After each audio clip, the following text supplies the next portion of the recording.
എന്താണ് സമ്പന്നത? ഞാൻ ഒരു യാത്ര പോയപ്പോൾ ട്രെയിൻ വെച്ച് ഒരു ചെറുപ്പക്കാരനുമായിട്ട് പരിചയപ്പെട്ടു. അവന് വിശുദ്ധ ബൈബിളിനോട് ഭയങ്കര ഇഷ്ടമാണ്. എല്ലാ ദിവസവും അവൻ ബൈബിള് വായിക്കും.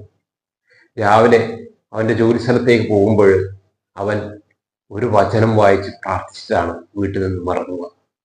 എന്നാൽ അവൻ എന്നോട് പറയുകയാണ്, എനിക്ക് സഭയോടും ഉദാസങ്ങളോടും തീരെ താല്പര്യമില്ല. പ്രിയപ്പെട്ട മക്കളെ, സഭ വന്നതിന് ശേഷമാണ് ഇന്ന് കാണുന്ന വിശുദ്ധ ബൈബിൾ നമ്മുടെ കയ്യിൽ കിട്ടിയത്. സഭയാണ് ദൈവത്തെക്കുറിച്ച് നമ്മെ പഠിപ്പിച്ചത്. മാമോദീസ മുതൽ സ്വർഗം വരെ നമ്മുടെ നീണ്ട യാത്രയിൽ സഭയുടെ കൂദാശയാണ് നമ്മുടെ ഫലം. നമുക്ക് വേണ്ടി പ്രാർത്ഥിക്കുന്നത് സഭയാണ്. എന്താണ് സമ്പന്നത എന്തെന്നറിയോ? ഓലപ്പുരയിൽ നിന്നും കോൺക്രീറ്റ് സൗധത്തിലേക്ക് മാറിയതല്ല നമ്മുടെ സമ്പന്നത.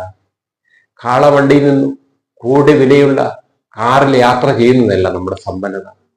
5-ന്റെയും 25-ന്റെയും നാണയത്തുണ്ട് എണ്ണിയ കൈകൊണ്ട് ഡോളർ എണ്ണുന്നതല്ല നമ്മുടെ സമ്പന്നത.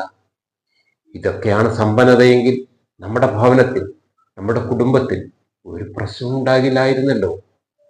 പിന്നെ എന്താണ് സമ്പന്നത? നമ്മുടെ മക്കൾ നമ്മോടൊപ്പം സഭയിൽ നിലനിൽക്കുന്നു എന്നതാണ് നമ്മുടെ സമ്പന്നത.